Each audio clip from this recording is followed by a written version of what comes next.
શિયાળાની ઠંડી પાળતુ પ્રાણીઓ ખાસ કરીને શ્વાન માટે જોખમી બની રહી છે.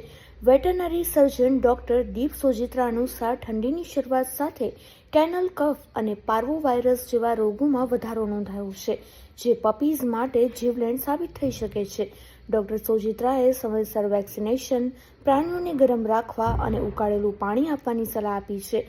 તેમણે સાથે એમ પણ ચેતવણી આપી છે કે ઝાડા, ખોરાક બંધ થવો કે સતત શરદી જેવા લક્ષણો જણાય તો તાત્કાલિક પશુ ચિકિત્સકની સલાહ લેવી અનિવાર્ય છે.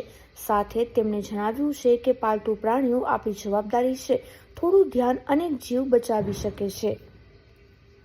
નમસ્કાર, મારું નામ ડૉક્ટર દીપ સોજિત્રા છે અને આ અરહમ વેટનરી ક્લિનિકમાં હું લગભગ છેલ્લા 4.5 વર્ષથી as a veterinary officer service કરું છું.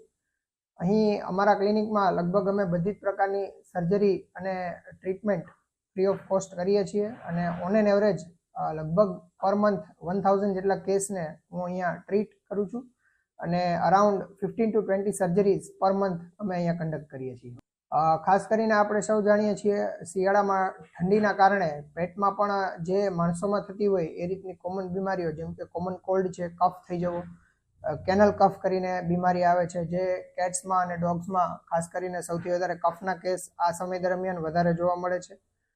કેનલ કફ છે તો એ ડોગમાં તમે એના સિમ્ટમ્સ જુઓ તો આપણા કફથી થોડા વધારે સિવિયર હોય છે. એકદમ એનો અવાજ રૂંધાઈ જાય એ રીતનું અવાજ કરવો, ખૂબ જ પ્રમાણમાં નાકમાંથી શરદી કે કફનું પ્રમાણ આવવું, જમવાનું છોડી દેવું અને જો આ પ્રકારના કેસમાં પ્રોપર તકેદારી કે ટ્રીટમેન્ટ ના કરવામાં આવે તો તેનું મૃત્યુ પણ થઈ શકે એટલું ગંભીર બની શકે છે.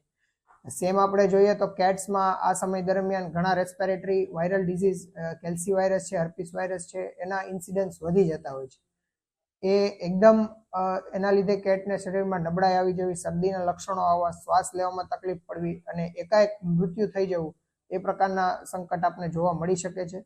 અને ખાસ કરીને જોઈએ તો શિયાળા દરમિયાન જે પણ વાયરલના ઇન્ફેક્શન્સ છે એ વધારે એક્ટિવેટ થઈ જતા હોય છે. ડોગ્સમાં આપણે ખાસ કરીને જોઈએ તો પાર્વો વાયરસ નામનો અતિશય જીવલેણ વાયરસ છે અને ચેપી વાયરસ છે, એના પ્રમાણ સૌથી વધારે જોવા મળે છે કે જેમાં ખાસ કરીને 6 મહિનાથી નાના પપીઝ હોય છે એને આનું ઇન્ફેક્શન વધારે લાગે છે. જેમાં આપણે લક્ષણોમાં જોઈએ તો લોહીવાળા ઝાડા ઉલટી થઈ જવા, ખાવાનું બંધ કરી દેવું, શરીરમાં નબળાઈ આવી જવી અને જો યોગ્ય સારવાર ના મળે તો લગભગ 48 થી 72 કલાકની અંદર મૃત્યુ નિપજી શકે છે. એટલે આ પ્રકારના રોગો માટે આપણે ખાસ કરીને તકેદારી રાખીએ. આપણા પેટ હોય તો એને ખાસ કરીને ડીવર્મિંગ છે અથવા તો વેક્સિનેશન છે આ સમયગાળા દરમિયાન ખાસ કરીને અપાવી લઈએ. તેમને ઠંડીથી રક્ષણ માટે તેના એ પ્રકારના કપડાં પહેરાવીએ. આપણે જોઈએ તો માર્કેટમાં ડોગ માટે, કેટ માટે પણ સ્વેટર્સ ને બધું અવેલેબલ હોય છે. તેમને ગરમ બેડિંગ પ્રોવાઈડ કરીએ, એમને પૂરતો એના ખોરાકની અને કાળજી રાખીએ. આ સમય દરમિયાન જનરલી પાણી ખૂબ જ પીવાનું પ્રાણીઓ છોડી દેતા હોય છે, તો એ પ્રકારનું ડિહાઇડ્રેશન ના થાય એના માટે ઇન્કરેજ થાય એ માટેના આપણે પાણીના સોર્સ, ક્લીન વોટર આપણે અવેલેબલ કરાવીએ. અને ખાસ કરીને જે આપણી આસપાસના આપણે અન્ય સેવા તરીકે આપણી આસપાસમાં શેરીમાં જે પણ આપણે કોઈ પ્રાણીઓ દેખાતા હોય, ઘણી વખતે અમે જોતા હોઈએ છીએ કે ખૂબ જ વધારે પડતી રાત દરમિયાન ઠંડી પડવાના લીધે અચાનક હાઇપોથર્મિયા થઈ જતું હોય છે અને એના લીધે જો સમયસર એને કેર એટલીસ્ટ ના મળે, ટ્રીટમેન્ટ તો આપણે પછીની વાત છે, પણ જો ખાલી કેર મળી જતી હોય એ દરમિયાન તો પણ એમનું જીવન બચી શકે એવું હોય છે.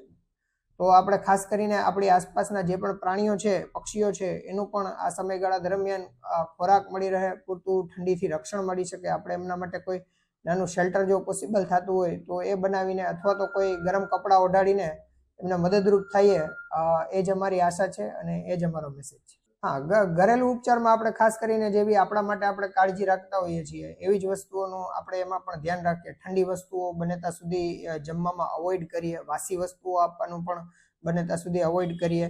ઠંડા ફર્શ અત્યારે બહુ ઠંડા થઈ જતા હોય છે તો એકદમ એને જમીન પર બેસાડવા કરતાં એના માટે કોઈ ગરમ બેડિંગ પ્રોવાઈડ કરીએ. એના માટેના વિન્ટર ક્લોથ્સ આવે છે એ એમને પહેરાવીએ. ઠંડા પાણીએથી ખાસ કરીને નવડાવવાનું અવોઇડ કરીએ. નવસેકું ગરમ પાણી અથવા તો બપોરનો સમય હોય ત્યારે નવડાવી અને એને તરત પૂરું કરી દઈએ. કે પ્રાણીઓના વાળ વધારે મોટા હોય છે એટલે મોઇશ્ચરનું પ્રમાણ વધવાને લીધે ઘણી વખતે ઠંડી વધારે ચડી જતી હોય છે અને બીમાર થઈ જતા હોય છે. તો આવી બધી નાની નાની વાતોનું આપણે ધ્યાન રાખી અને એમને આ ઠંડી સામે રક્ષણ આપી શકીએ છીએ.